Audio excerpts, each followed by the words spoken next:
I'm J.D. Green. I've been a face on the radio in Vermont for well over 20 years. And although I've loved my career in radio, I had a vision about bringing my connection to the community to a different platform, to social media, where I could create a blueprint of a podcast that's something constantly evolving, knowing that there's always room for new experiences and learning, discovery, exploration, new questions to ask, and answers to be sought after. A program without limitations, but still with intention to tell a more in-depth story behind what makes us tick, what inspires us, what makes us realize that the what and when is only secondary to the how. And it's the how and the why that I want to uncover. It's my hope with this podcast that I can inspire, inform, that we can learn together and tell the bigger stories behind our lives. That's our story. My real story off the air. I'll try to push the boundaries, arouse your curiosity, and ask the questions you want answers to.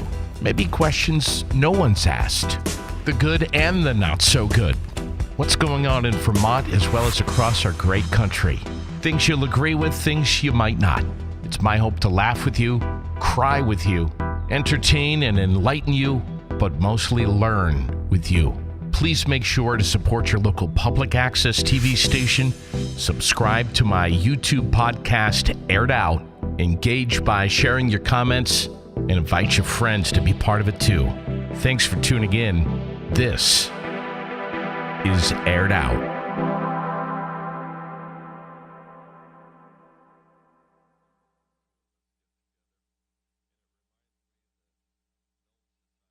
Thanks for tuning in. Aired Out, my podcast here, sponsored by CBDCrave.com, Peak Entertainment of Vermont, New Hampshire, Fontaine Forestry and Millworks of East Montpelier, Fly on the Wall Productions, and CVTV, Public Access Television, Channel 192 and 194, and online at CVTV723.org. I'm J.D. Green, and you have got Aired Out. Thanks for subscribing on YouTube, for being a part of the show and a part of the experience. We appreciate you tuning in and connecting with us. We've got all kinds of great shows that are coming up on the horizon here that I am so excited about. I'm going to list them all off for you probably the next time around, but I would love to welcome John and Wendy and Christian Sell, who are with me today. Wendy's off camera, your lovely wife, but I have to tell you, this guy right here is so well known by so many folks, and of course his son Christian right next to him. The Sells are some of the most popular and I would even say famous people here in Central Vermont. You guys are unbelievable. What a honor it is to have you on my show, Aired Out. Do you want my autograph? I might get your autograph by the time this is over with. Christian loves autographs. Yeah, he's got a few too. Yeah, he does. We have so much to talk about. I mean, we have so much to get to. First of all, tell me about, for those that are watching who are not familiar with Christian, your amazing son. That's you. Tell me about Christian. Well, Christian is 27 years old. Are you smiling? That is you. He sees himself on the TV monitor, yeah, he's looking at the monitor. He does see himself. So Christian has Mowat-Wilson syndrome, and so he was diagnosed officially just a few years ago. Right, when he was 23 and a half years old. We've been looking and doing genetic testing his whole life, but prior to that, you weren't really able to put it in a box. Really. We weren't, and one thing we like people to really know is having a diagnosis is great. It does point you in a direction, but it doesn't define you. No. And it hasn't really changed a whole lot either. No, I mean it gave us a family. Sure. And it's amazing how many kids who have this, and there are less than 1,000 worldwide. So wow. It really would fall into an ultra rare disease, and on the 28th of February, it's Rare Disease Day, which is the day. Right. It is the day that is supposed to bring awareness to rare diseases. Folks like Christian. Yeah. And, there's about 30 million people with 7,000 rare diseases. And then Christian's ours. Yeah. Wow. How has this changed your life, you and your lovely wife, Wendy, and your incredible son, Justin? I would imagine greatly. Well, not really. I mean, we live our life, and part of what we like to let people know is that just because Christian has a disability, it doesn't change anything. It changes the way we do things. Yeah.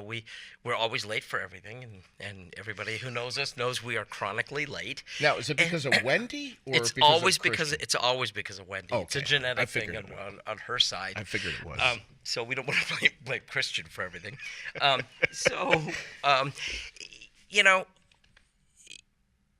So many people we hear of with newly diagnosed kids, they're scared that they're going to be housebound, or that they're that they simply it's going to change everything. Christian loves to be out in the public. Yeah. He loves to go to hockey. Yeah. And we're huge hockey followers. He loves to go to concerts. Yeah. And he's been to some big ones. And yes, there are some kids that have auditory issues where, maybe a concert area would be too loud. Right. It's Not Christian. Not Christian. Christian loves music. He rocks out constantly. I remember asking you this at one point. How has Christian changed your life? I think we were, I can't remember where we were. It may have been at 1964, the Beatles tribute show, but it may have been also at a Mountaineers game.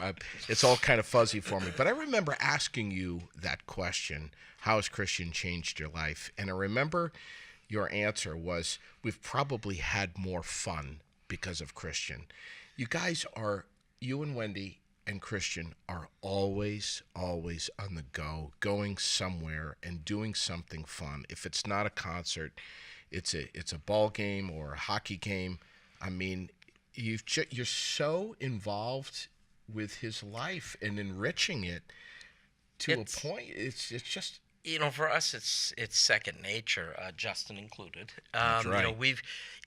We do everything as a family. Wendy coined a little phrase a few years ago that when Justin went off to college, because invariably people saw us, the four of us were always together. Yeah. And then Justin went off to college, Yeah. and our square, as she refers to us as, became a triangle. Yeah. And we don't like triangles. Yeah.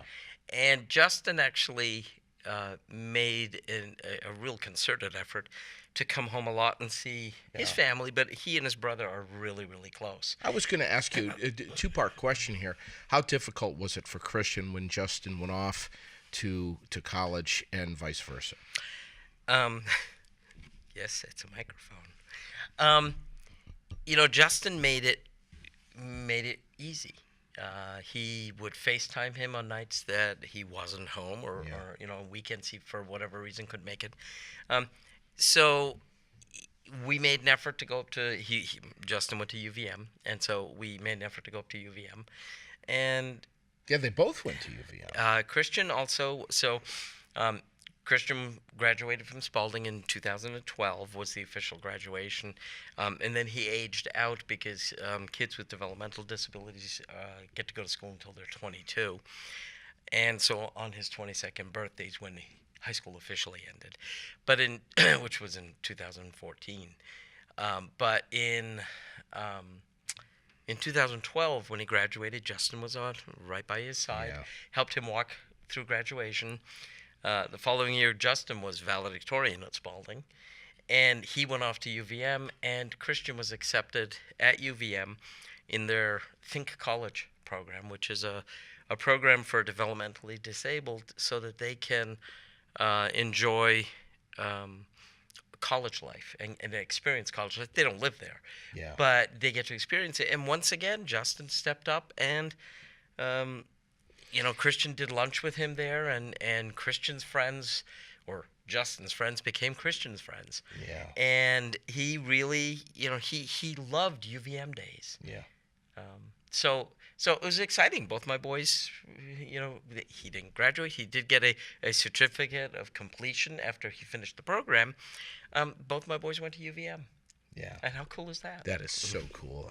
I know your YouTube channel has got just countless videos of Christian, but also of Justin in there, and you singing and dancing. And well, that really was born of a lot of children with Mowat-Wilson syndrome don't speak. Yes, I wanted to ask you about that. So there's no real official number right now, but it is just about under 1,000.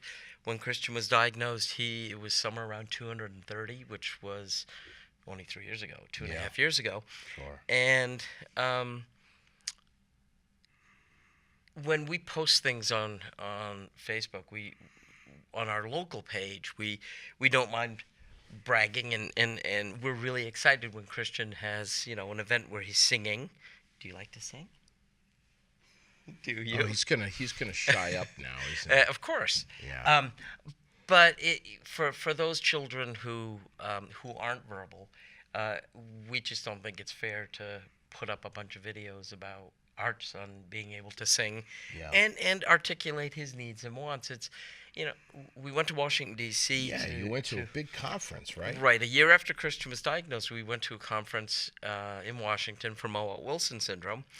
And we met Doctors Mowat and Wilson. They're in Australia, and they're both geneticists, and they were there.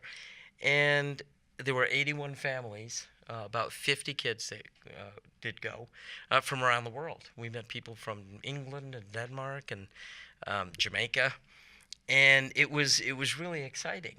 And so we touched base with a lot of people, and it was an eye-opening experience. Yeah. So one of the things which was really cool was that a lot of these kids have the same facial features, and they just look the same. And it was like meeting family members that we'd never met before. So that was really, really cool. But they were these doctors were quite taken with the amount of vocal outlet that he had with music. So Christian, the board of directors had contacted us a few months before and asked if Christian may entertain, get up on stage and at the farewell dinner if he would sing. And we talked to Christian about that, and Christian likes to ham it up on stage. Yeah, right now he looks a little straight-faced, but he does. It's because if there were a few hundred people here in the studio, then in particular hockey players, but correct. But he female hockey players. Absolutely. Let's get it right here. So he said yes. And he sang in front of the almost 300 crowd. Yeah. He sang "Amazed" by Lone Star and "8 Days a Week" by the Beatles, which happens to be his favorite song. And these docs were really taken by it. They were. Dr. Moa actually had made the comment at that point that in all of his wildest dreams, he didn't imagine ever seeing a child with Mowat-Wilson speak, much less sing. And he was very moved. He was very, very moved. And it was a fun time. Again, we put this channel up, this YouTube channel, so that if someone wants to see, they can ask us and we can share it with them. Sure. But it's not in your face. Yeah. Because that's not what this is about. Sure. So what is, we know how rare Mowat-Wilson syndrome is, but what are some of the marks? Yeah, what are some of the symptoms that Christian deals with, and you and Wendy and your family deal with? Well, not all the day? kids have all the symptoms. No. It's just like any disorder. And in Christian's case, he has a seizure disorder, which was pretty severe, and he is outgrowing them. He's had 3 seizures in 3 years, and they've been all really, really mild. He's had 90-minute grand mals, which ambulance and they. We'll look at the book in just a minute. he's had some really lengthy grand mals, which are life-threatening. Yeah. He has scoliosis. He has trigeminal neuralgia. Trigeminal neuralgia is an extremely painful. It's actually, if you read about it, it's supposed to be one of the most painful disorders known to man. Let's talk about pain, because you and I have had discussions about Christian and pain, and you told me something that is so worth noting. Please tell everyone. What did I tell you? You were telling me about how you recognize. He's got a huge tolerance and threshold for pain. That's something children with Mowat-Wilson have, is a very high pain tolerance, which on the face of it is, it sounds really good, especially when he has to do a lot of blood draws. Yeah. But the downside to that is when he's not feeling well or he's sick, he doesn't articulate pain. And basically it's they go along straight and then they drop like a rock, and next thing you know, you're in the emergency room, then you're in the ICU. They're trying to fix things that he wasn't able to feel. So Christian does exhibit little furrows in his forehead, so little wrinkles. And we know that when he's not comfortable, we can see it, even if he doesn't say he's in pain. Isn't that? It's parents of special needs kids pick up on things like that by necessity. Yeah, sure. And you were telling me that he's on quite a few different medications. 11. And so he gets 11 medications twice a day. And again, you're not dealing with just what he has, right? Do you take your meds like a good boy? Do you? Yeah. Yeah. With one med, you know the side effect.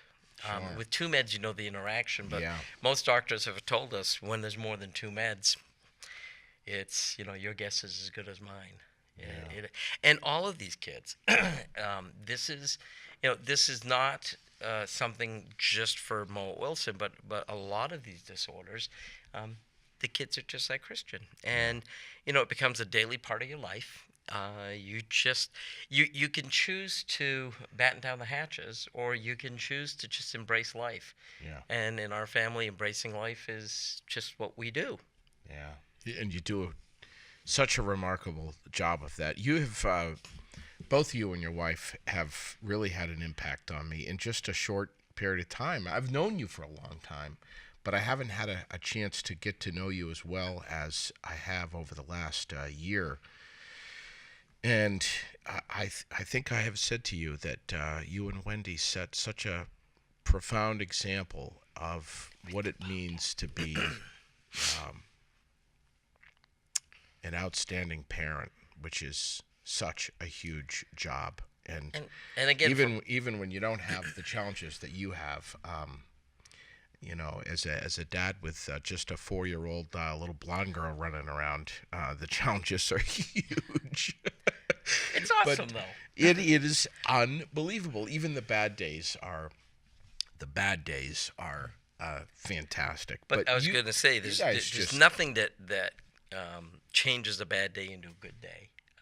When just go and be with your kids. Yeah. I mean, for us, it's always been about that, and it's really funny because we come from two totally different areas. Yeah. And we both have exactly the same philosophy on family, and for us, family is number one. So, I want to talk about. I'll tell you this right now. If there's a major concert anywhere in the region, I'm not even going to say the Northeast, okay? I'm going beyond the Northeast.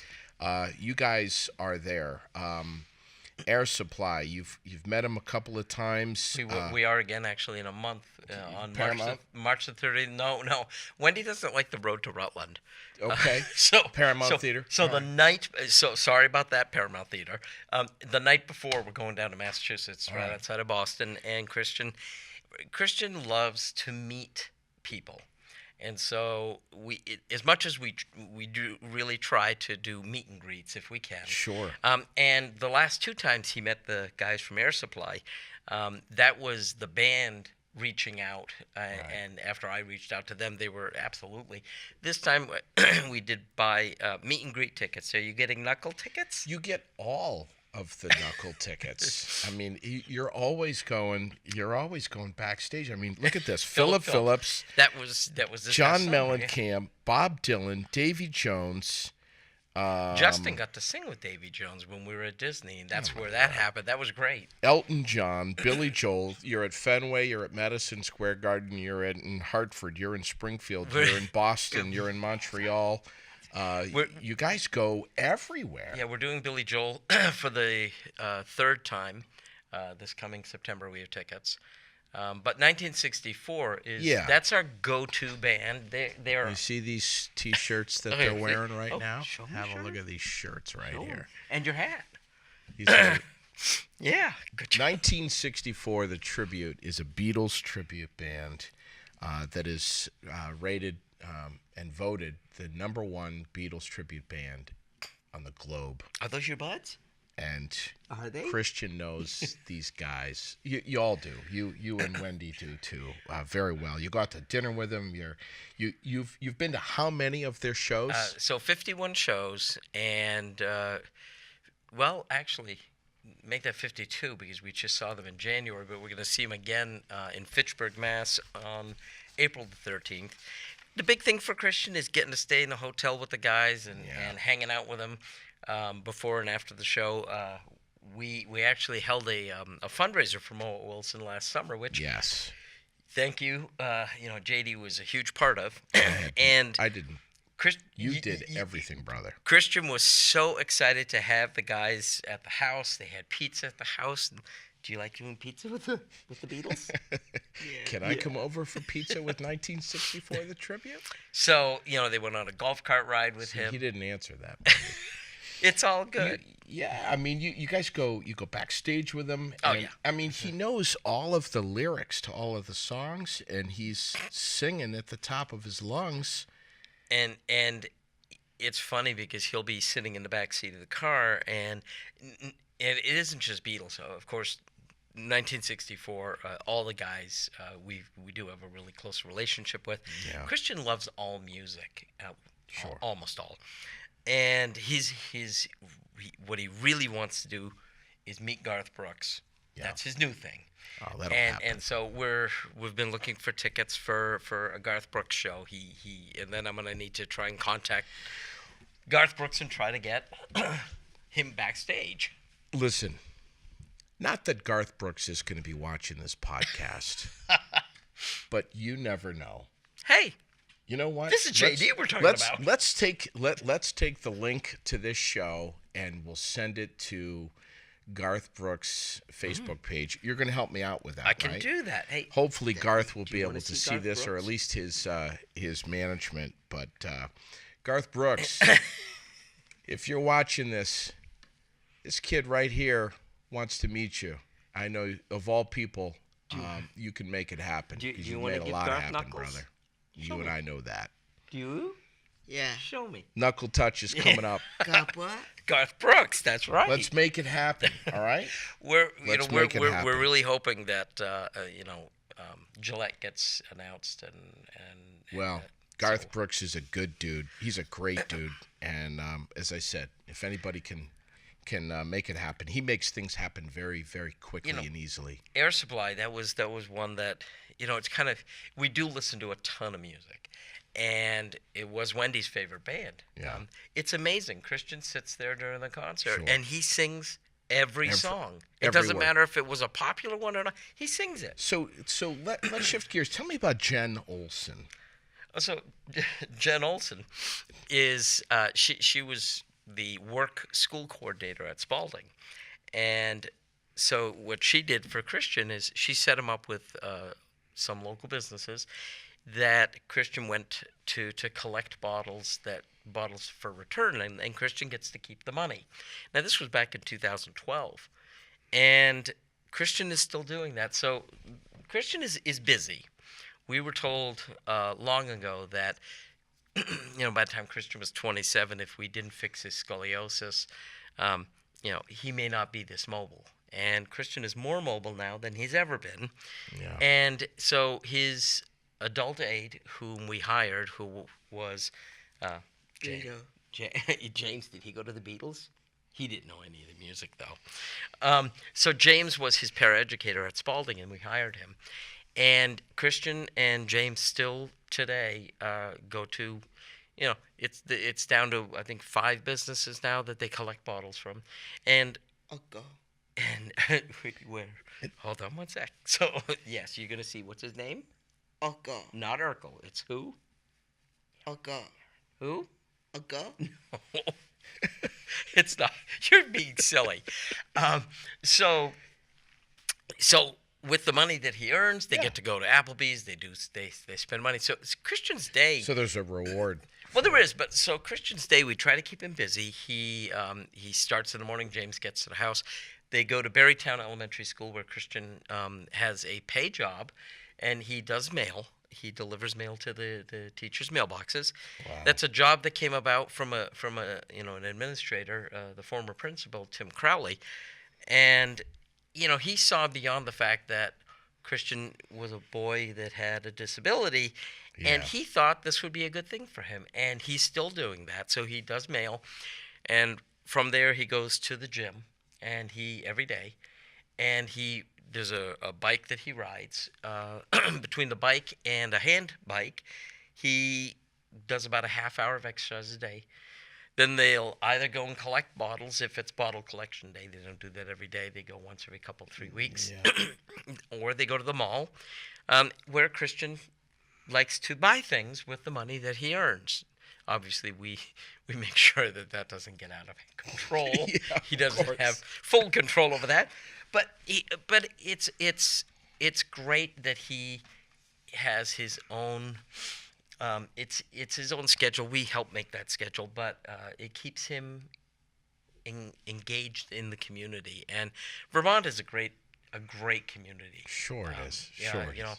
This state, we do feel Christian is really where he is in life, in great part. I mean, yes, we obviously feel that as a family we had something to do with it, but where we live does too. Sure. Vermont is one of a few states that practice full inclusion in school. Yeah. And so Christian has been in a regular ed classroom since preschool. And the kids he grew up with. I think that's so cool. Well, the kids, it's great for Christian, especially after he was diagnosed with Mowat-Wilson, because one of the things that they've figured out is that kids with Mowat-Wilson syndrome have nearly 100% receptive language. They get things. They just can't express them. Sure. And so Christian was sitting in these classrooms, and he was absorbing things like a sponge. You a sponge? Are you? He's such a talkative dude, but he's like his mother off camera. You turn those lights on, and why aren't you talking? Yeah, so he's fascinated with a monitor. I think he is. He's watching himself. So, Christian, who's your best friend? Who do you like to see? No, not me. Who's your best friend? Justin. That's right. Yeah. I mean, Justin's the brother. Yes, and he's such a great guy, man. Everybody knows Justin Sell, and John Sell, and Christian, and Wendy. But and Norwich hockey has played such a massive role in your lives. You guys have had season passes forever. You go to every game. You know all of the Norwich women's hockey team. And well, that's new. So Christian loves hockey, and that came about. Wendy and I were not sports people at all. Christian really fell in love with the sport because his cousin Francis started playing when he was in BYSA. So we started to go watch Francis. Did you watch Francis? Do you? Yeah. Yeah. And you hold on. Yes, and so anyway, he one thing led to another. His brother started to play hockey. Then we watched Justin play hockey. And then Norwich came about in 2000, 2001. And Christian worked with a couple of Norwich players at Barrytown. And Curtis McLean, who still holds the scoring record, worked with Christian there. And we became really close friends with Aaron Lee, who, when we went down to Disney in 2005, Aaron was living there, and he spent 3 days with us. And Aaron became a very close friend of the family. And so we became season ticket holders, and then I started taking pictures for the men's team's families. I'm not an official photographer for them, but I do 100 to 150 pictures a game for the players. A lot. And so the payoff there is the guys have been amazing with both my boys, and Christian just really loves that. So one thing led to another. We don't generally go to girls hockey. We're busy. Yeah. And okay, and it's always been girls hockey has been slower, and Christian likes fast paced, and so this past week Norwich is celebrating their bicentennial, and in that the men's and women's hockey team were scrimmaging or playing on the State House lawn, and we were there. And Christian, I probably can't show that because you're not going to be able to Sure zoom. you can, right here. Like this? Yeah. Okay. And so President Schneider and the men and women were posing. Christian got into the picture too. He had his Norwich jersey on, and he proceeded to kiss one of the girls. Fantastic. So he kissed her cheek, and that night, first off, none of the photographers got the picture. This is the picture. I got the picture, and I checked with her if it was okay to share it. Did you? You kissed her cheek. That's right. And she agreed that it was absolutely fine. That's so awesome. Christian wanted to go to the hockey game, so we did go see the girls play this weekend. It was an amazing game. Girls hockey is not what we kind of thought. It's especially in the collegiate level. It was an amazing game. Really, really exciting. Then during the boys' game, the girls came over to see Christian. Did you like it when Sophie came to see you? Yeah. Yeah. But Sophie, yes. Yeah. So we are going back to both the men's and women's games, both of them this weekend. If anybody wants, that's great hockey. Yeah. It's the Norwich family. Sure. And the men, Wendy and her sisters put on a dinner for the 27 guys. Sure. A couple years ago. They all were at the house. Yeah. And so for, like I said, the payoff really is the friendship. Of course. Is amazing. Of course. Thank you guys so much for coming in here. I told you it was going to be a fast half hour, man. Christian, you going to come back? Are you going to come back? Yeah. Yeah. Yeah. Yeah. Remarkable people right here next to me. Two of the finest. Three. She's three of the finest. Wendy and John Sell and their son Christian, and of course Justin. Yes. Too. Who's working? Justin he's just always involved, always right there. One of the best brothers I've ever witnessed. We think so. Is Justin the best brother? Your brother's pretty damn cool, Yeah. Christian. He's a pretty good guy. So you're going to come back. We'll come back. We'll come back. And don't forget, Rare Disease Day coming up. Yes. So February 28th is Rare Disease Day, but as Wendy put it, it's one day a year that it gets celebrated, but in our household, it's 365 days a year. Wow. And that's okay.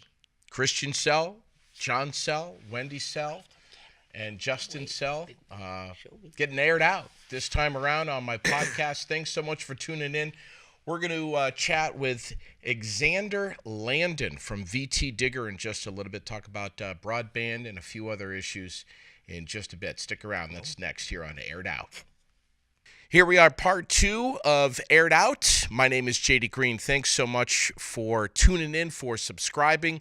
for being part of the podcast. We appreciate it. CBDcrave.com, one of my presenting sponsors, along with Peak Entertainment of Vermont and New Hampshire, Fontaine Forestry and Millworks of East Montpelier, Fly on the Wall Productions, and CVTV Public Access, Channel 192 and 194, and online at cvtv723.org. I have Xander Landen, who is with me on the line right now from VT Digger, one of the busiest reporters I think that the team has got over there. Am I right in saying that, Xander?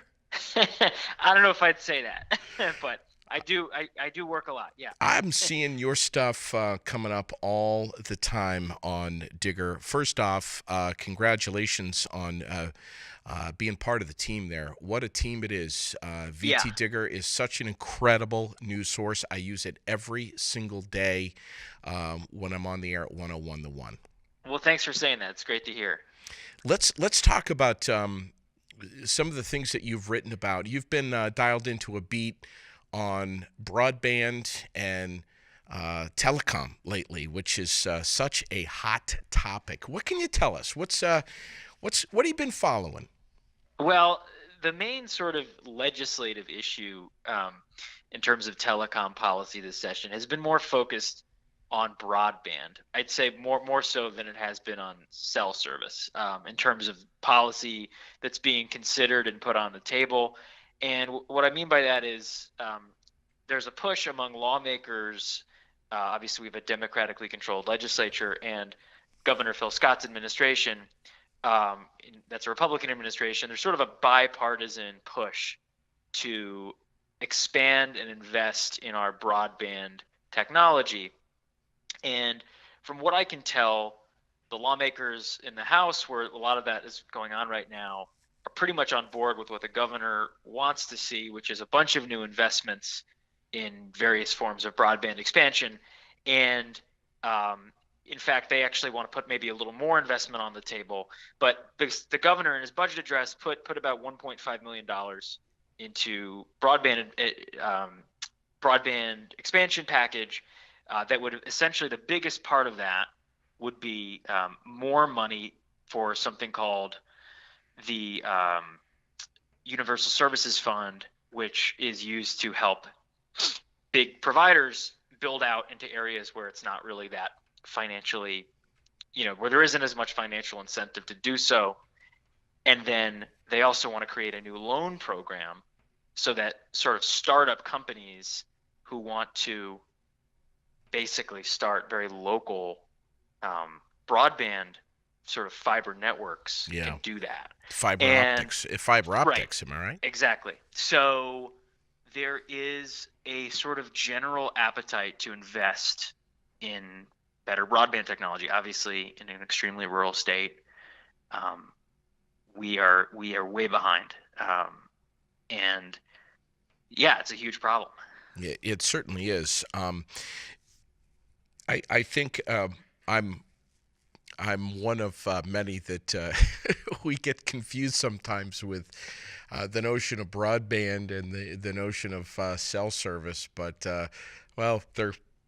they're two subjects which are kind of related. Well, they are. I mean, in terms on the cell service side, the biggest issue right now that lawmakers are talking about has to do with the fall of Coverage Co. And Coverage Co. was, I should say, a company that was running a bunch of microcells.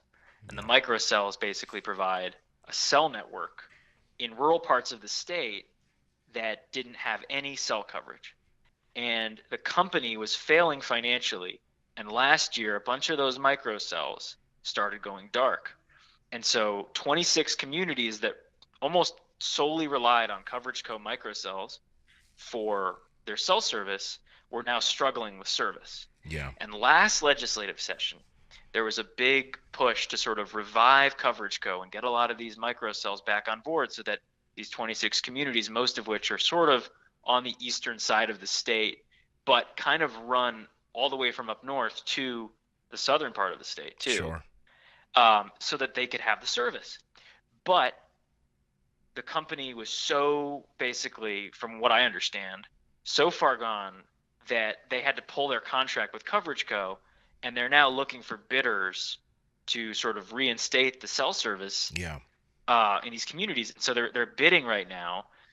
They're looking at two proposals to sort of fill the gap in those areas. And one of those proposals is a very interesting one. It is. Where there's a company, and we don't know, I guess, because this is sort of confidential sort of negotiations that are going on between the state and the companies. But one of the companies has proposed to essentially use balloons or blimps to, and don't ask me how the technology works, but the way I understand it is the blimps would redirect cell signals into these rural areas. A 2G network. Yeah, I mean, basically, when you're looking at these rural areas that don't have service, the bar that's been set for the quality of that service is pretty low. Sure. Basically, the state is basically willing to settle for any service over, 4G or, dare I say 5G, which I don't think Vermont is going to get anytime soon. But yeah, we're thinking outside the box here. I don't know if that proposal is going to be successful. The state is still in talks with companies. Yeah. Sorry, go ahead. No, I was just going to say, our terrain. God bless our rural communities and the just where we live is so beautiful. Mm-hmm. I mean, so many people they love to come to Vermont to visit, but also to live. And it just, I've chatted with folks who have fallen in love with certain properties, and I've been guilty of it too, and have purchased that property in these outlying communities in the hills, nestled away in the hills, and you only to realize after the purchase and sales agreement that and your closing, you forgot to check your cell service. Right.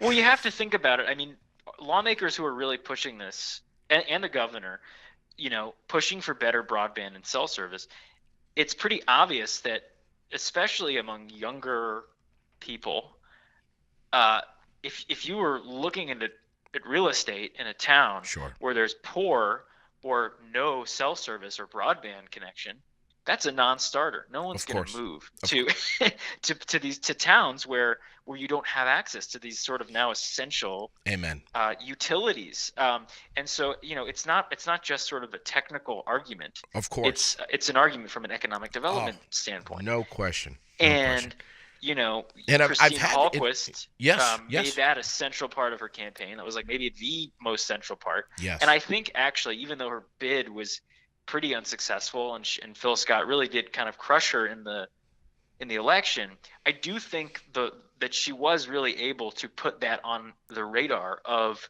a lot of politicians, including Governor Scott, who last year didn't want to fund any additional increases in investing in broadband, and now you see his administration putting something on the table. So I think there is sort of a consensus that we need to move ahead and we need to move faster. Yeah, on I've actually had my home on the market in the past, and I've had my real estate agent asked, "Is there cell service?" That's one of the big first questions right off. Right. When the answer is given, that's really a deterring factor. Is there cell service? No, There's none. Nothing. Where do you live? Zero. In Topsom. Topsom.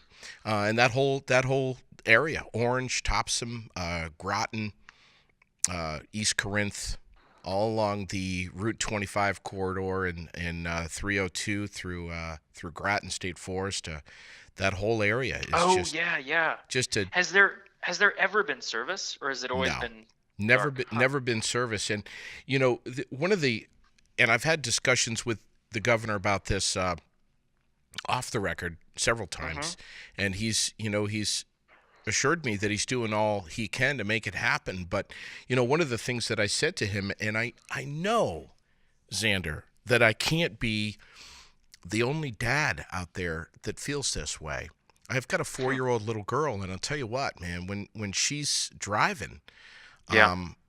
I want to be living somewhere. I want to be living in a state where I don't have to worry if she gets a flat tire or her car breaks down, and she's 16, 17, 18, whatever years old, that she's going to, break down on a dark highway somewhere where she's not able to make a cell phone call. And I've told the governor that too. You are aware that the AT&T build out that's happening? I am not. I'm not. Please enlighten me. Sure. So this isn't really news. It's been going on. It's been known for a while. But FirstNet is a sort of a federal initiative to build out cell service in rural areas in particular.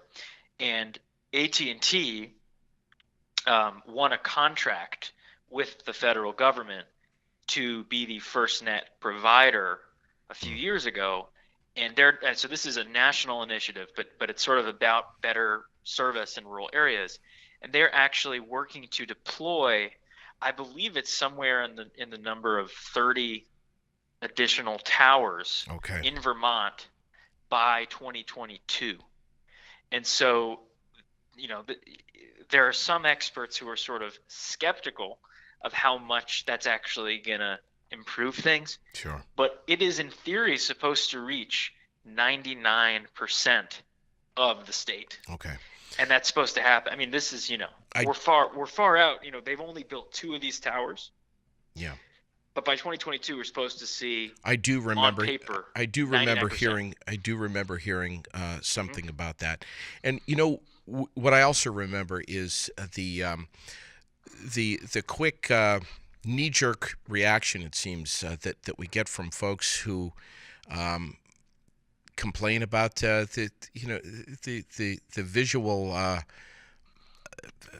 implications of having towers on tops of our beautiful mountains. Right. I mean, look what they're doing in New Hampshire. Making them look like trees, and I think we have a few in Vermont that are like that as well. But man, it would be nice if we could get universal cell service coverage around our state everywhere. It just would be so nice. The other issue is that that I've been following that's sort of related to telecom. It doesn't really have to do with cell service. It has to do with landline service. Oh yeah, that's right. And that's Consolidated, which is now sort of the largest landline service provider in the state, has been really struggling for the last few months to provide adequate landline service. And that's particularly a big deal because in a lot of places, landline service is the only service you get. Yeah. If you don't have cell service, you have landline service. Which is my house. And so over the summer, I was talking to some, people at the state who were basically saying that people are being told by Consolidated that it would take up to 2 weeks to repair their landline phones. And in some cases, these are really elderly people with health problems, and it was becoming, a concern that they sort of weren't meeting their obligations as the state's, in many cases, the state's only provider in some of these rural places. So the state is actually investigating them right now. And so the reason I sort of bring this up is because it just highlights the challenge of providing any service in a rural part of the state where companies aren't financially incentivized to build out here because there are so few customers. And that's really the reason why you have Consolidated struggling, is because they don't really have any, and no company would really have any incentive to improve its infrastructure and prioritize these parts of the state where there are so few customers. And that's sort of the sad kind of truth of the problem. How did the House Judiciary Committee receive this? How well or not well? Did they? What are you talking about specifically? Well, in January, the end of January, it was introduced. Representative from Dover, I think it was, that Oh, are you talking about Representative Sibilia? Yes.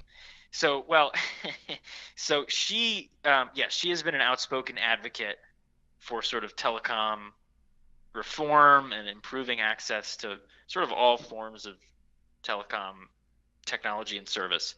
She has been a sort of outspoken critic of Consolidated, and I wrote a story last week about an interaction she had with the CEO of Consolidated, and basically what she told the Public Utility Commission, which regulates and is investigating Consolidated, that the CEO had basically suggested to her that a constituent of hers should move if she wants better cell service. Right. I mean, sorry, landline service. Landline, yes. And so that sort of outraged her, and so she thought that the state should know about it, as it is looking into the quality of the service that Consolidated is providing.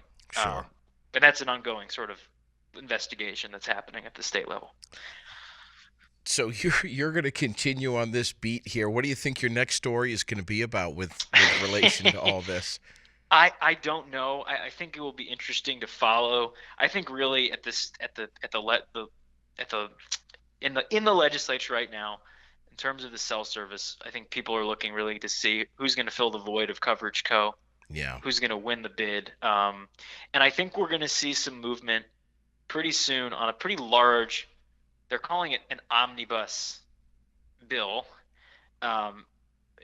which means just sort of a big sort of package of different things that's going to have a lot of funding in it for new broadband stuff. And I think you're going to see, the governor's loan program, and I think you're going to see even more money than the governor wants to invest in helping bigger providers build out to rural places. So this will allow communities the option, depending on how important it is in their community, to jump on board, and they'll have the funding available. I think you said what, $1.5 million? The governor wants to put $1.5 million, which a lot of people say is not nearly enough, and that's in a variety of different programs. I think Sibilia, who's the the lawmaker I was just talking about, I think she's proposed doubling that, at least the amount that they're going to give to providers to build out municipalities. I should note, try not to get too wonky here, but one of the big things that the governor also wants to do is change regulations to make it easier for municipalities to fund their own fiber build out projects. And so right now it's actually illegal for municipal governments to bond to build their own broadband projects. Yeah. But the governor wants to change that, and I think the lawmakers are pretty much on board with that, so that if local taxpayers are willing to pay for broadband access on their property taxes, that they can do so. Sure. I should be hearing back maybe later today, maybe tomorrow, on a date when the governor's going to be in here on the podcast, and you bet I'm going to be grilling him about this one, and hopefully we'll have some real answers here and some real movement, and I hope that's going to be the case. And I'll tell you right now, I would love to have you in here that day. I will stay in touch with you. I'll let you know what that day is going to be when we get a date picked on the calendar, but I would love to have you sitting here with us in the hot seat. That'd be pretty cool, Xander, if you could.